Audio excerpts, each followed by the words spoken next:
Yeah, I'm going to start again because this is important. Welcome to the PB&J podcast, and shout out to Candy Zenon, entrepreneur extraordinaire, my friend, ride or die. This lady has my back for sure, and I will never forget it. If you do not know her, you need to find out about her, Candy Zenon.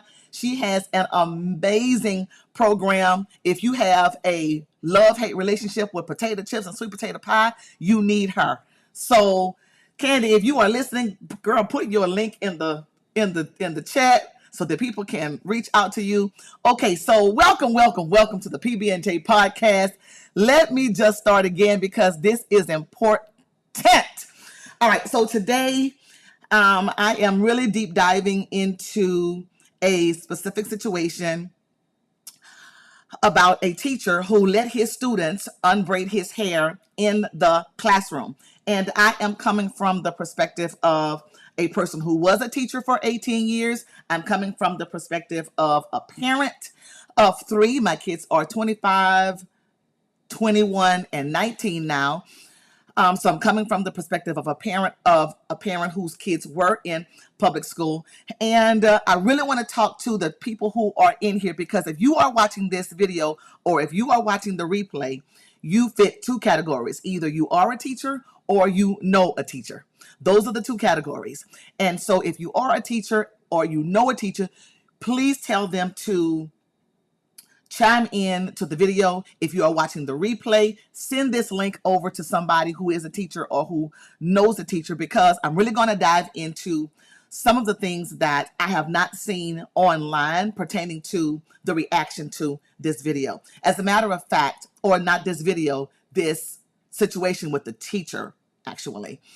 I've done a lot of research with preparing for this live today, and I named this particular video "What Happened? Teacher gets fired for letting his students unbraid his hair." But the subtitle is what I want to get into today, because the subtitle of today's podcast is "Did we betray this teacher?" That's what I want to get into. Did we betray this teacher? When I say we, I'm talking about the school district. Did the school district betray the teacher? Did the community betray this teacher? Community meaning us, people of color. Did the teaching industry betray this teacher? I want to talk about, what do you do next when you either want to leave your job, particularly education? What do you do when you want to leave? And I want to talk about, what do you do when you have to leave? Like, I'm not sure if he's going to even have a choice.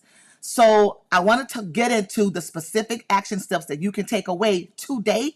And I am really not interested in people's own agenda and people's own perspective about something that they want to push pertaining to other people's lives. I'm not here to bash this person. I'm not here to bash any person who wants to leave their job. If it's time to go, it's time to go. You'll know when it's time to go. But I will say this: the great Candy Zenon says you have to mind the business that pays you first. So, full disclaimer, I'm not telling anybody to leave your job.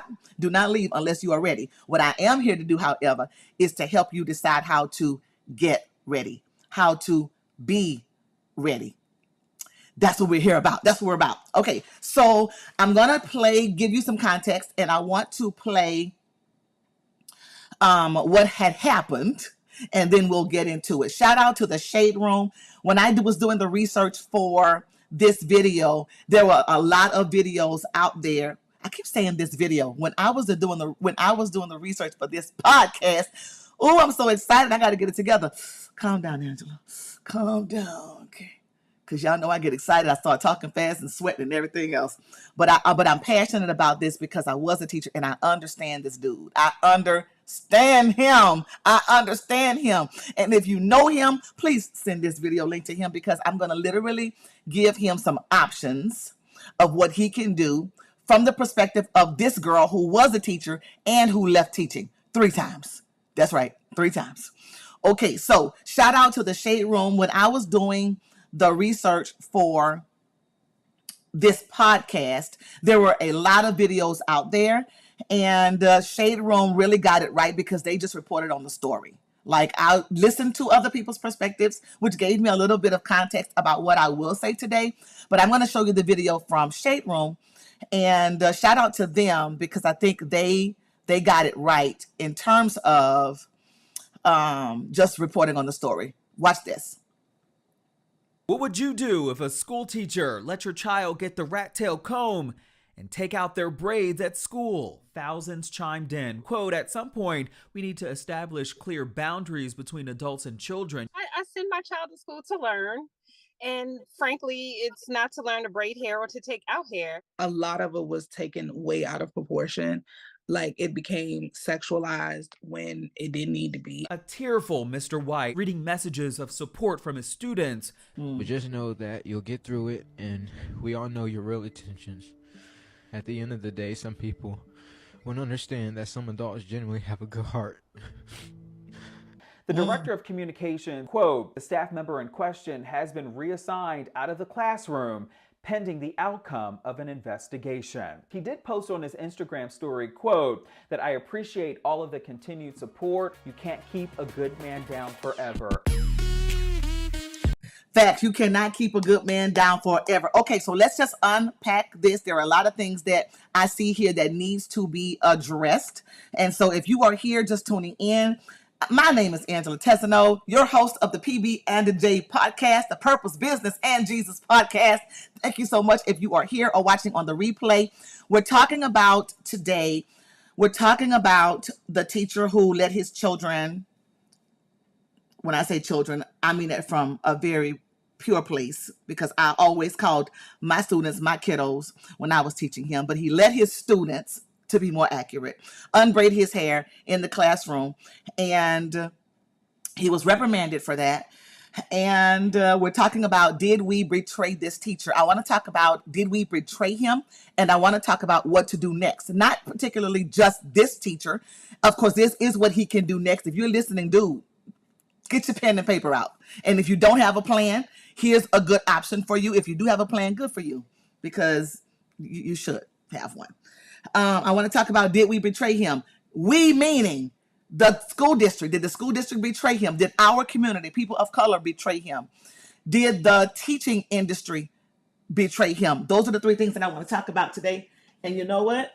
I'm just going to get my pen and paper out just in case I get some questions that I want to make sure I answer, because you're going to be able to walk away.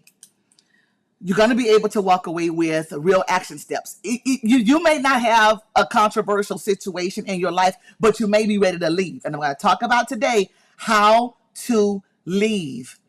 Whether you want to leave or you were kicked out, what to do next. Because you should always have a plan, friend. You should always have a plan. Okay, so number one, let me just get out what you should do if you're ready to leave. Number one, the great Candace Nunn. I'm going to repeat this for the rest of my life. You should pay the business that minds you. You should focus. How did she say that? Hold on. I want to get your quote right, Candy. Hold on. I got it written down, friend. Mind the business that pays you first. That's what she says. Mind the business. As a matter of fact, Candy, if you are here in the live, go ahead and just type that in so I can add it to the screen. All right. Mind the business that pays you first. So if you want to leave your job, there's a couple of things, or need to leave your job or kicked out of your job, there's a couple of things you need to do first. And then I'll get into, once I tell you what this is, then I'll get into what my perspective is on the betrayal part, because I do think that he was betrayed. I really do. Not that I agree with what he did, because, dude, I mean, just because your intentions are pure doesn't mean it's the right decision. So if you want to leave, number one, write down every last bill that you have. When I say bill, I mean that's all expenses. Everything from your house to your car to going to the movies. Write all of it down. And here is why this step is so important, because you may think that you are the greatest thing on your job ever. And you may have the best reviews. You may have the best, what do they call it? What would they call it when I was teaching? Not a review, but yes, ma'am, Miss Candy. Yes, ma'am. Mind the business that pays you first. Yes, ma'am. Okay, so no matter what kind of reviews you get on your job, it could be the best review ever. When I was teaching, it was called an observation. We were scored on our performance in the classroom. No matter what they are, you have to be, you have to be ready at all times for the scenario of not getting a paycheck. You have to be ready at all times for the scenario of not having a paycheck. If your only plan in life is to sit back and watch your direct deposit hit your bank account, that's a bad plan. Oh, let me repeat that. If your plan is to sit back and watch your direct deposit, thank you, Ms. Candy, hits your bank account, if that's your plan, that's a bad plan. That's a bad plan. I just really cannot say enough that if you love your job and you want to stay, great. Still have a plan if that job doesn't continue. If you have a job and you hate it and you want to leave, you definitely need a plan. But most importantly, people can sometimes be complacent in that they think everything is going great on their job, that they think everything is going wonderfully and fantastically, and it's going to always be there. That is not the case. Be prepared for when your job doesn't send out your direct deposit. And here's how. Number one, write down all your expenses, everything that you pay. If you don't know what you pay, check your credit cards, okay, and your bank statement, right? Because most people are not on a cash basis. Your credit cards are going to give you a really good depiction of what you are spending, and your bank account is going to give you a really good depiction of what you're spending. Now, in terms of your credit card, the reason why the credit card is what I'm most interested in talking about is because if you're putting it on your credit card, you probably can't afford it. Okay. If you're putting it on your credit card, you're borrowing the money for it. So you probably can't afford it. Now, the only reason this won't be true is if you are building your credit. And so that means that you have a plan for your credit. So a plan for your credit is you put your expenses on your credit card and then you pay out that credit card every month. That is a build credit move, right? But if you're putting items on your credit card and you're paying the minimum every month, you couldn't afford it. That's why you put it on the credit card in the first place. Let me just say this. If you are working a job, you probably shouldn't have credit cards unless you're using it to build credit. Because what you're saying is that my job is not enough to afford my life. So I have to borrow money to live the kind of life I want to live. So if you're putting expenses on a credit card, that means you're not making enough. I'm being as kind and compassionate as I can, but I'm also being very matter of fact, because if you don't like your job and you want to leave, the first thing you need to do is write down how much you're spending. Okay? And again, look at your bank statement. That's the money that you actually have coming in that you can spend. Start there. But then look at your credit card statements. Whatever is on your credit card, you couldn't afford in the first place. And so that's why you're using somebody else's money to pay for it.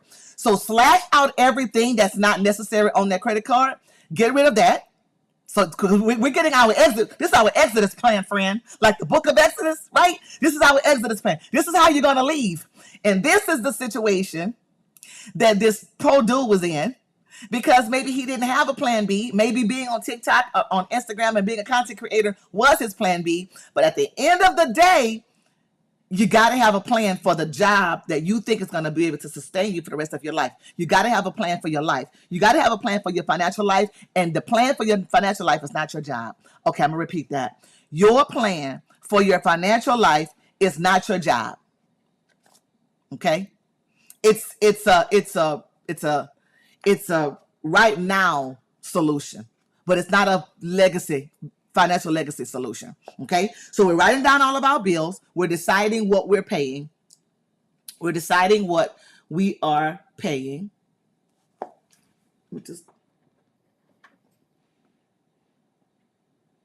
All right, I'm turning off my mic just in case. I want to make sure I don't have any reverb. Oh, thank you, Miss Candy. Thank you so much. Thank you. I love your comments. You're amazing. Okay, so here's where we are. I have this job. I either want to leave my job or I am forced to leave my job. So here's why we're planning it. Your plan for your financial life. Your plan for your financial life is not your job. That's facts on facts. That's yes, Miss Candy. Yes, you so get me. Like you so get me. Your plan for your financial life is not your job, because you are in two categories if you have a job. Either you love it and you plan to stay, or you're not going to be there much longer because you did something, or not because you also always because you did something, or because they just don't need you anymore. Okay. Either way, your job cannot be your financial plan. It cannot be your legacy. It can't be your legacy. It cannot. Here's why. Number one, because most of our jobs afford the life that we currently have. That's not considering vacations, your shoe life. I'm not a shoe girl, but I love technology. Like, I have purchased every single thing Apple built. Okay, that's not including vacations. That's not including if you want to just bless somebody at the grocery store and say, that person behind me, I want to pay for all their groceries. Most of us who work, our jobs don't afford it, at least on a teacher salary. When I was teaching, my teacher salary did not afford the extras, right? It did not afford the extras. So don't think that your job is your legacy life plan. It's not. So even if you love your job and you want to stay, you still have to have a legacy plan. You still have to have a financial legacy plan, and we're going to talk about that in just a second. Okay, so write down all your bills. If the expenses is on your credit card. Now, this is if you want to leave or just got kicked out of your job. Okay, this is for the people who want to leave or was just let go. I don't want to say kicked out because that sounds a little harsh. This is for the people who want to leave or was politely asked to exit the building. Can we say that? Okay. All right. Write down all your bills. If you are using your credit cards, start drawing a line through the things that you are putting on your credit card that you really don't need. Going to the movies, buying another pair of shoes, getting another handbag, planning a cruise. If you want to leave, or just was asked to exit the building of your job, these are the things that you have to eliminate first. The credit cards have to go. Okay? Why, Angela? Because if you're putting it on your credit card in the first place, you couldn't afford it. So if you want to leave your job that you actually working and you still have to put expenses on your credit card, you're not making enough. Okay? Credit cards credit cards to me is a pretend life, as if you were making that money. Because can I just say this? If you're making a certain amount of money on your job and that money is paying for your life, but you still need credit cards, what's the handwriting on the wall here? You're not making enough. You don't have enough. So, yeah. So your pretend life is, I really do have this money because that's the money that they gave me. That's the money that they gave you to borrow. But here's the problem with that. They're not giving you this money because they love you and they want you to have those shoes or go on that cruise. They're giving you this money because they are literally raping your financial legacy. And I say that with so much respect. And here's why. They're taking money from you that you don't have, and they're doing it like it's easy. They're doing it like it's easy. If you're paying 29% on a purchase that you couldn't afford in the first place, what kind of please stop it. I'm begging you. I'm begging you. Okay, if you had to put it on your credit card in the first place, paying 29% on top of that purchase,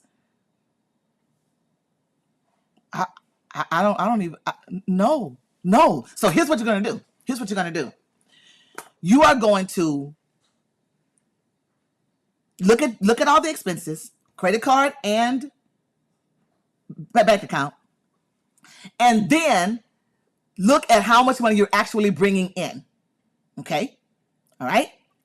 If the amount of money that you are bringing in is less than the amount of money that you are spending, credit card and bank account together, then you have to do two things. Well, one or two things. Listen to me. Please listen to me carefully. You have to do one or two things. You either have to minimize the amount so that it can at least match how much you're bringing in, or you have to make money somewhere else to compensate for the deficit to continue the lifestyle that you chose. Okay, I'm gonna say it again, and I know I probably repeat myself a lot, but I repeat it because I feel like it's important. So here's how it's going down.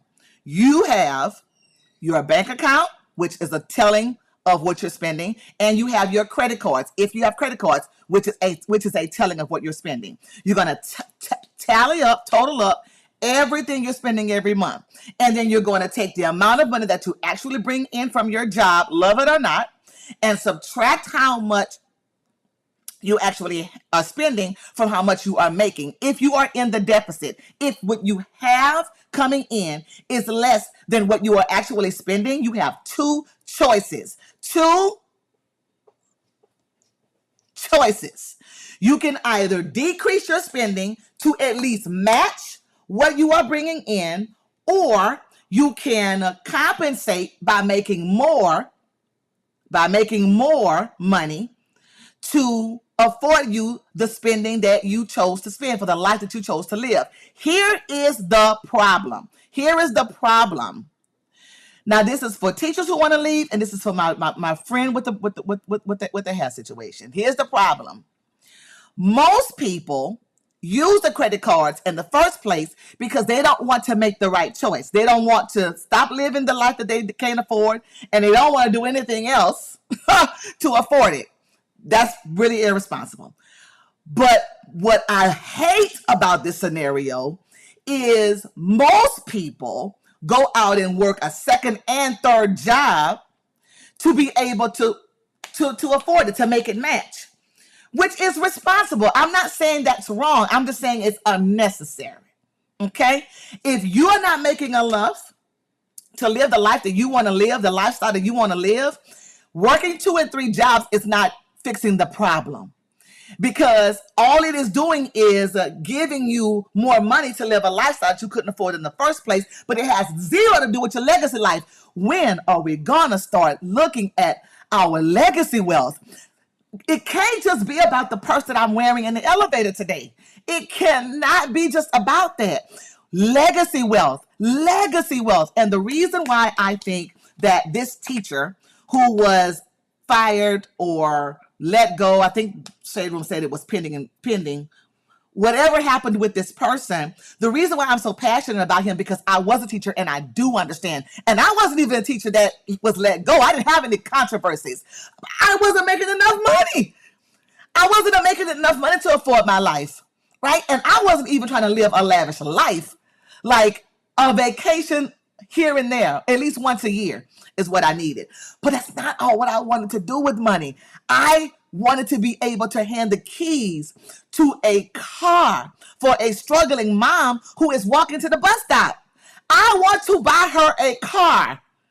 I want to help the person whose house just burned down and they have nowhere to go. I want to give them a house. Yes, Miss Candy. I want to, it's not just about me. I want my great grandchildren to look at their trust fund and say, I didn't know Granny, but I love her because she saw me way before I got here. And she loved me enough to prepare for my life. Not that I don't want them to be responsible, because I'm never getting ready to put a trust fund in place for my great grandchildren without responsibility. As a matter of fact, in my will, I have stipulations to that trust fund. There is an executor to their trust fund. And it says, you have to monetize the money that you have in your trust fund at a certain level before you even get the rest. You have to prove that you can make more money before you spend the money that I gave you. Like they're gonna have access to a certain percentage of it, because that's my gift. Because the Bible says that a good man leaves an inheritance to his children's children, right? And I really don't believe that's just talking about money, but I do believe that it includes money. So I'm going to give them the gift. Like, they're going to get the bag from Granny, like grandmama. Like, I'm going to be a seriously beautiful great grandmother. The point I'm making is this: when they get that trust fund, the executor is going to say, look, you have certain directives.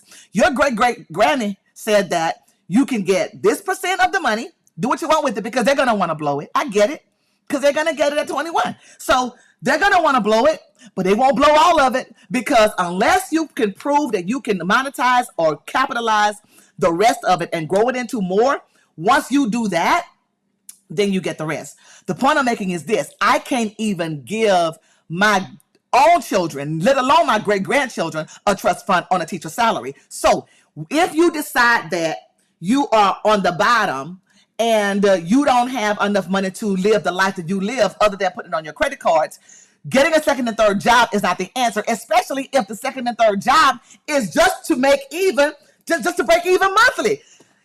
You're gonna work 3 jobs to break even? Like, heck no. Nah, friend. If I'm gonna work a third job, you can best believe it's gonna be capital to buy some piece of real estate. If I'm gonna work a third job, you best believe it's gonna be for my stocks, to invest in my stocks. No way I'm working a third job for a 99th pair of shoes. I'm just saying, that is insanity to me. All right, so we betrayed the dude. When I say we, let's start with the school district. Let's start there. Okay. This is somebody who actually taught for 18 years. So I know what I am talking about. My questions are this. Maybe the school district didn't know about the teacher's plans. I give you that. Okay. Maybe the administrator didn't know about the teacher's plans. I give you that. But when you did hear about it because of all the backlash, just throwing somebody away cannot be the answer. Like, how about rehabilitating? How about, and I know you have to set a precedent. The education industry is like the court of law.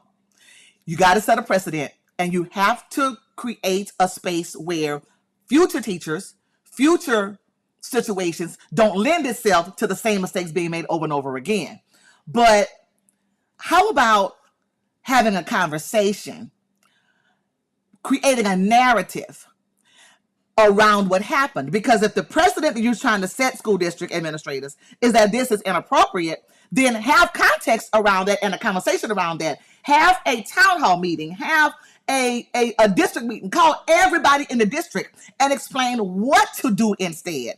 why you should not have done it, what you can have done differently, how to manage, all those things. That is total betrayal to tell somebody they did something wrong and not help them do it right. That's number one. Number two, did our community betray him? Okay, so our community meaning people of color, beautiful brown people.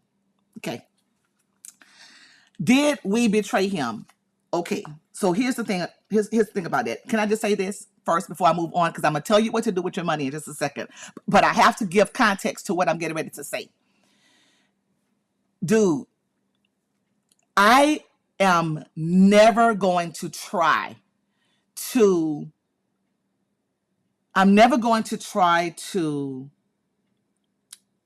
speak to your motive because I don't know your heart and I don't know what your motive is.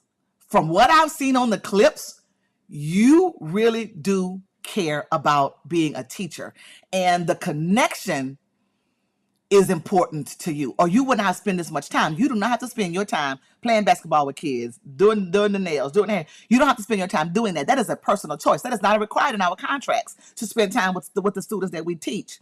So I'm not going to speak to your motive or your heart because I don't know your motive and I don't know your heart. That's only God can do that. But what I will say is this. Number one, let me back up so I can show you. Because you may be able to get another job in another district. Hopefully they didn't take your teaching certificate. All right. See right here? Arm's length. Arm's length, friend. That's the unstated rule when it comes to teachers and students. Arm's length. Okay? All right? And if you are a teacher listening to this and you don't agree with me, that's fine. I'm not here to make you agree with me. What I am saying to you is for the purposes of keeping your teaching certificate and your job, it is better to be safe than sorry. So the rule is arm's length. Arms. See this? However long your arm is, that's it right there. Because if you can do that and connect, best of both worlds, right? I don't have to have you in my hair. I don't have to have you painting my nails. I don't have to give you a full frontal bear hug. I don't have to do any of those things to show you that I care. So arm's length, friends, is where you need to be. Okay? That is just the safe zone, right? Right? What do they say when we were teachers and we had to talk about good touch, bad touch? The rule was nobody should be touching you in your swimsuit area. Okay? That's just the rule. All right? Well, for teachers, here's the rule. Let's do it one more time. Okay, here we go. Arm's length, friend. Arm's length. Okay? Just to be safe. It's just to be safe. Okay? Just to be safe. Just do it to be safe. All right? My point is this. I don't agree with the teacher allowing students to braid his hair. I think that's too personal. My personal opinion. Doesn't mean that his motive was horrible. Doesn't mean that his heart is bad. It's just not smart. It's just not smart. Okay? So when I watched the video from Shade Room, we had differences of opinion. One lady said that she did not send her kids to school to learn how to braid hair. Facts. I can think of about 59,000 things he could have done differently in that moment. Okay? You know, if you want to teach kids about responsibility, teach them responsibility. If you want to teach kids about the science of hair, teach the science of hair. Give them a mannequin. Like, go to the hair school, ask for some mannequins that people love to help teachers, and then have a lesson about unbraiding hair, right? And let them practice on the mannequin. Like, there is lots of things you could have done differently. Okay? So you can't be that personable with students. Now, the reports are saying that he had parent permission slips. That was smart. Because if you didn't have parent permission slips, it would have been way worse. So that was smart. I give you that. But it wasn't enough. Because It's not based on parent permission. The decisions that we make as teachers in the classroom, even if a parent gave you permission, you have to be protective of your craft and your profession. So even if the parents gave you permission, it is not something that you can say it's okay because they said I can. No, they're thinking from the perspective of a parent, right? They surely must have rapport with you. They must know you well enough for them to allow their children to put their hands in your head. But that's not what this is. You have to protect your craft. So yeah, I personally, as a teacher, would have done that. There were lots of reasons and ways that I wanted to do for my students, but I could not cross the line because of the implications of it. And that is where I'm leading when I say this. The implications of what the kids did is what crossed the line, right?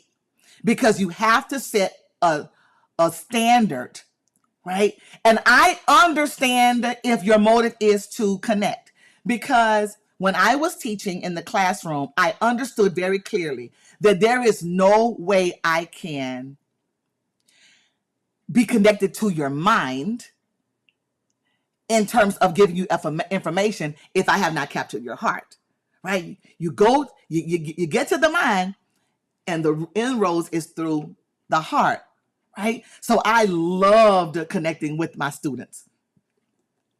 But the way that I went about it protected my craft. It didn't create a space for my students to ever wonder who was the authority. And not because I was so authority driven, but more importantly, because when I stood in front of them to give them information, I needed to command, not in a bad way, I needed to command their attention. And if they are too familiar with me, then I already lost the authority that I should have to be able to give them the information that I know that they need. What that means is that it's all good when they do something that you want them to do. But what happens when you want them to do something that they don't want to do? All right. Well, you set the precedent that we're pretty much on the same level. And so now, because we're on the same level, I really don't have to do what you tell me to do because I don't want to. Why? Because you created a space where we're so familiar, I get to make that own choice and I don't have to do what you say. So that's right there. So here's what you do. All of that was said to lead up to this. Because of the decision that he made, his finances were in limbo because now he doesn't have the money coming in, right? All because of a decision. So in his case, the decision was made for him. In your case, you might want to leave. So now that you know that you have this deficit of how much you make and how much you're bringing in, remember I said working 2 or 3 jobs is not the answer. Here is the answer. You monetize what you know. And I know I say that a lot, and I know how I say it makes it sound easy. It really is. And here's what you do. Here's what you do. You know a lot about something. Don't go and trade time for money. Because if you're working a 40-hour-a-week job anyway, and you go ahead and put 30 hours on top of that, that's 70 hours. That's 30 hours above what you're already working. You're tired, baby. Your first job wiped you out. So what you do instead is minimize all your expenses, bring that down to prepare to leave, to prepare for your increase. Because now you have more money. What are you going to do with that money? You're going to put it into your legacy wealth account. Put it into an account that you're going to build up. Okay? And how are you going to do that? Well, what do you know a lot about? You know a lot about something, right? Maybe you know how to fish because your grandfather took you fishing every weekend. Monetize that. Maybe you know how to bake sweet potato pies because your grandmother taught you how to bake sweet potato pies. Monetize that. What do y'all mean by monetize? You are going to package what you know and package it in a way that people pay you for that knowledge, because people pay people pay for things for three reasons. Either they want to solve a problem, or they want to achieve a goal, or they just want to get to their happy place. Like they just want to go to Disney World or go to the water park or go to a play, right? Three reasons why. Figure out who needs what you know and package that. It is so easy to do it. And why is it something that you can do? Because I'm going to show you how to do it. Because I'm going to teach you how to do it. Because that's how I left teaching. I wasn't kicked out. I had a conversation with my principal a few weeks ago, and she said she would love to have me come back home. Thank you, Dr. Bearden. Thank you, Ms. Santos.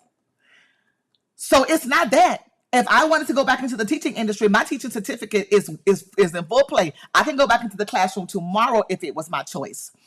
But I can't do that because the teaching industry doesn't create a space for legacy wealth. Your job may not create a space for legacy wealth. Yes, your job may get your light bill paid. Yes, your job may pay your car note. Yes, your job may even get you to the movies every once in a while. But your job is not your plan for your financial legacy. It's not your plan for your financial life. It can't be. Because when it's gone, it's gone. Then what? When you want to leave, then what? You have to create a space where you can live a financially free life that nobody is in charge of but you. You have to create a space for your financial life that nobody is in charge of but you. And you do that by being a content creator. See? Content creator. You do that by being a content creator. All right? So here's what you do. I want you to answer 2 questions for me. And that's going to be able to tell you if you can do this or not. All right? It's going to be able to tell you if you can do this or not. Think about what you do well. You know something. Like, Angela, I don't know what I can monetize. Angela, I can't monetize anything. I can't monetize my knowledge. I don't know enough. Okay, what have you done in your life? What have you accomplished? Okay, well, I homeschool my kids. You know how many people want to take their kids out of the classroom and homeschool their kids and will be willing to pay you to teach them how to do that? Okay, let's use that. Let's use the homeschool situation because you homeschooled your kids. All right. Apparently they graduated, so you do something, right? So if you let's use the homeschool mother as our example today. I have 2 questions, and I want you to answer this question based on no matter what your expertise is: homeschooling, sweet potato pies, fishing, gardening, marathons, whatever you do well. I want you to answer 2 questions. Number 1, who do you help? And number 2, what do you help them do? If you can answer those 2 things for me, I'll take you the rest of the way. I will share with you how to launch, how to put the systems in place. I am a systems girl through and through. The system is the solution by the great Michael Gerber. The system is the solution. The system is the solution. And I'm a solutions girl. I will show you everything you need to know because I'm not going to betray you. I'm not going to betray you. It's wrong. It's wrong to not give this teacher options. Yes, he may have made the right choice in your eyes. Yes, he was never supposed to have those kids in his head, in my opinion. But should he starve? I'm just saying. Should he be homeless? Should he get his car repossessed? No. So I'm not going to betray him or anybody else who either want to leave or who are asked to exit the building on their job and who are forced to leave. You have a way out. There is a rescue for you now and for your legacy, and that is being a content creator. I'm telling you, it works. Would I be sitting here today? Well, technically school is out, but would I be sitting here this whole school year in front of my computer, creating content, doing what I love, if it wasn't lucrative, if it didn't matter? Look, the creator economy is a multi-billion-dollar industry. People are making billions selling what they know. If they can do it, you can do it. And here's the thing. Here's the thing, friend. All these moguls, these rich billionaires, that's all they did. They monetized what they knew. Steve Jobs monetized what he knew. He turned it into a product, right? Elon Musk monetized what he knew. He turned it into a product. Maybe, yes, it was a physical product, but people, can you just trust me? Can you just believe me? I can help you do it. But you have to answer 2 questions for me. Who do you help and what do you help them do? What we're going to do is we're going to take the answers to those 2 questions and we're going to find your perfect fit platform. Okay. How can you package what you know to give it to who you help and to implement what you help them do, right? We're going to package it. Is it coaching? Is it consulting? Is it speaking? Is it a digital product, right? We're gonna package that and put it on your perfect fit platform so that you can start monetizing. But it's not gonna happen overnight. You're not getting ready to be a millionaire tomorrow. I'm not a millionaire, but I make enough to not have to work a 40-hour job, right? I make enough to create a will for my kids, and I work for myself. I work for myself because I had to leave teaching. It was the only way. And I loved being a teacher.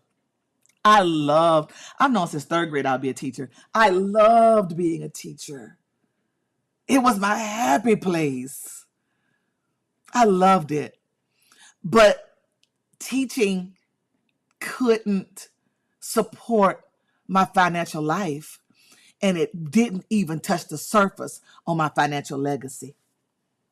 So here's what I want you to do. I want you to consider where you are now. I want you to think about your life right now. Okay? You are either in a position where you love your job and there's no way you're going to leave. Great. Or you want to leave. That works too. Or you're forced to leave. Either way, you got to fix the money thing. Dude, sir, I'm hoping you fix the money thing and you can monetize what you know.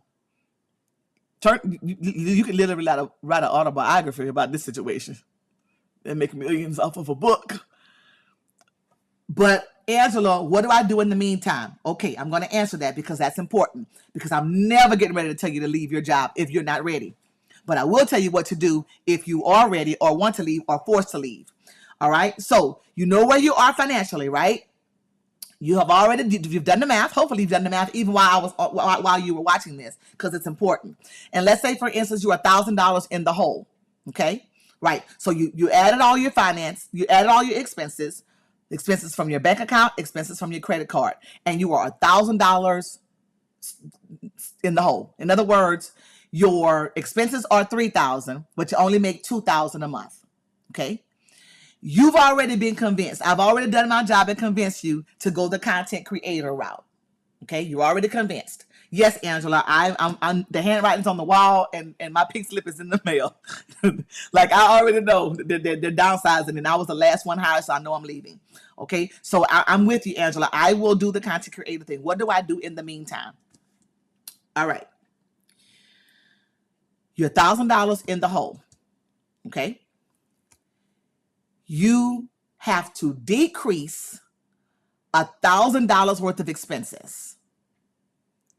Well, what does that look like? Take off the non-essentials first. No more movies. No more vacations. No more shoes and purses. For now, baby girl, you're going to be able to buy all the movies and shoes and purses that you want to buy in a bit. But for now, this is the plan. Okay? Minimize all your expenses. Okay? All your expenses that don't cover what you're making. Minimize them. Right? Hopefully that breaks you even. Now what you're bringing in covers your basics. Okay?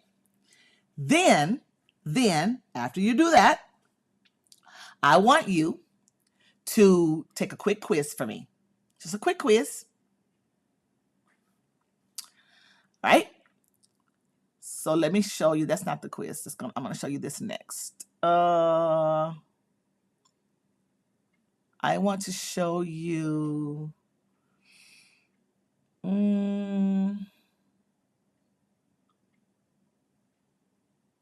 That is so not right.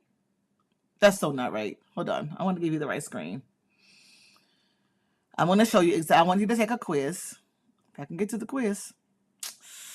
Get it together, Janice. That's my middle name. Come on. There it is. Okay.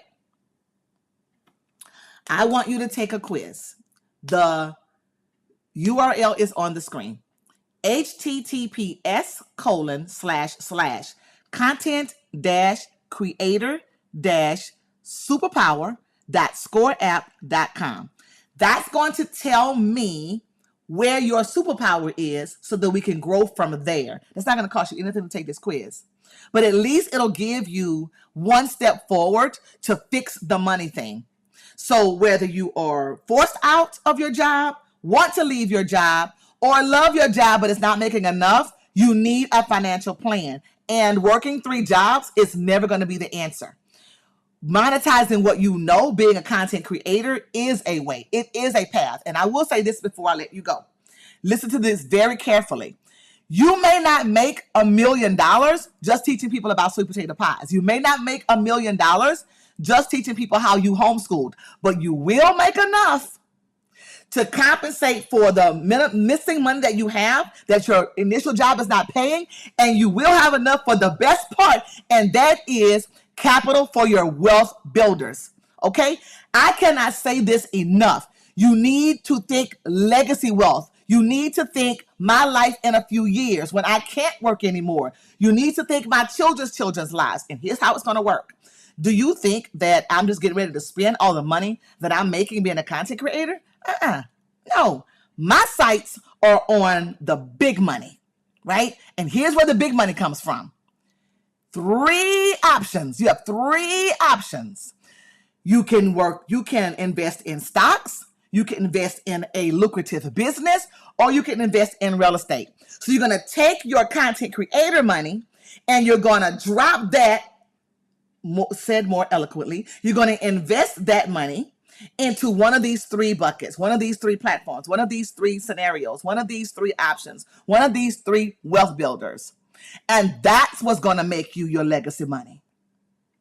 And I plan to do all 3. Right? We're in this together. I'm not a millionaire yet, but I'm so very well on my way. Right? So I'm going to buy a business that's lucrative. I'm going to invest in commercial real estate, and I'm going to invest in more stocks. I already invest in stocks. I need to invest in more.